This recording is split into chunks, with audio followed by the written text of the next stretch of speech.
In this video, and I'm going to try and keep it brief, I'm going to share with you all the different things that happened to my Galapagos while it's been in my care so far. Maybe by you seeing this, you too can avert this if it happens to you.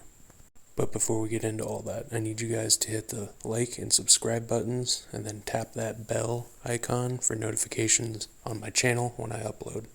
If you don't, I'm going to have to feed you to my centipede Vobble. So where do we even start? Well, at the very beginning.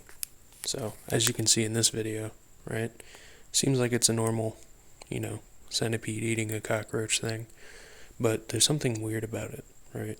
Like, it seems like it's taking really long for him to kill that roach. The reason for that is because, unfortunately, his toxicognaths, something happened to him, I don't know what, but the sharp points on the ends of them are like whittled down in stumps, right? And then a few days prior to that, he actually lost one of his terminal legs. I'll include like images and maybe some video footage, but I don't know what happened. I took him, I isolated him, and I put him in a new container that has substrate and a small water dish and a log, like a nice little hide to hide in. There's no anything else, right? It's just normal. So maybe it was a bug that was living in a piece of the wood and it came out. It didn't look like mycosis because he doesn't have any mycosis spots on any other parts of his body. His antennas are fine. I haven't had any time, unfortunately, to check the original enclosure that I had him in. I'm going through some stuff right now with my life personally. I'm not going to share that with you. If you know, you know. You've probably been there yourself, but I digress. I took him out of this, and I've been giving him pre-killed or really mashed up bugs, and he's been eating fine. So it doesn't seem like it's a parasite or an illness or anything like that. I really think it's just like some kind of mechanical injury. Like maybe he, I don't know, had a bad mold or something. Don't know yet.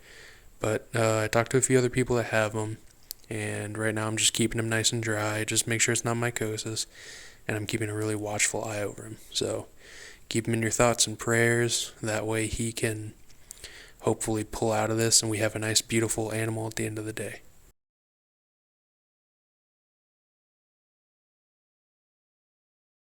Another thing I'd like to add is at the end of the day, people make mistakes. Sometimes stuff happens. It's important that when you're taking care of animals like this, you are very watchful and mindful, and you're always researching. Because if something like this happens, you need to be able to catch it and then make a change, right? Don't just, keep them living in the same thing and then hope something gets better. Try to improve on your mistakes, right? So if you're doing something wrong, that's all good, at least you know. And then you need to figure out what you need to do to correct that issue. That way you can move forward, the animal's healthy, you're happy, you don't have a sick or injured or dead animal in your house, right?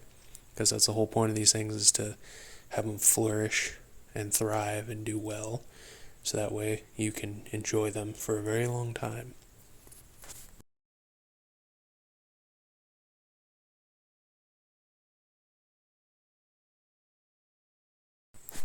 Alright, so moving forward, this is his new enclosure. It has substrate straight out of the packaging. I even checked it. I went through with a sieve and a flashlight. I didn't find any isopods or anything like that running around and crawling in there. I didn't add any isopods or springtails, nothing. There's no leaf litter. It's just a bare bones log and a water dish. That's it. Right. And so here you can see that his toxicognaths are damaged. I don't know what happened, but I'm going to make time later this week to go through that enclosure that he was in prior and see if there's anything crawling around in there, because I suspect it was a third party, right? I don't think he's dumb enough to chew on something that's going to do that to him.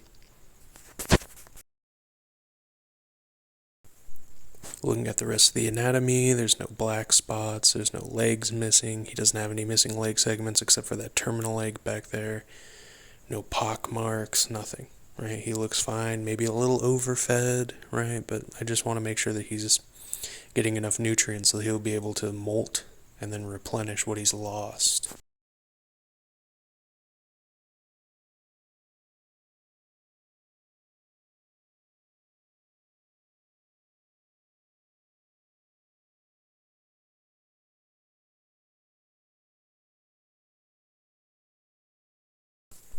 Here he is a few days later when I came back after my business that I had to attend to check up on him. I put a pre-killed cricket and he's already chewing on a few little pieces as well as grooming himself. Everything seems fine. I don't see any mold in the enclosure, so it looks like he's doing well. So hopefully he's going to pull through this. I'm hoping. I got high hopes for this little guy. Thank you guys so much for watching my content. I know that some of these animals might freak you out or they're a little scary, but I love them. It means a lot to me. So if you like it, subscribe,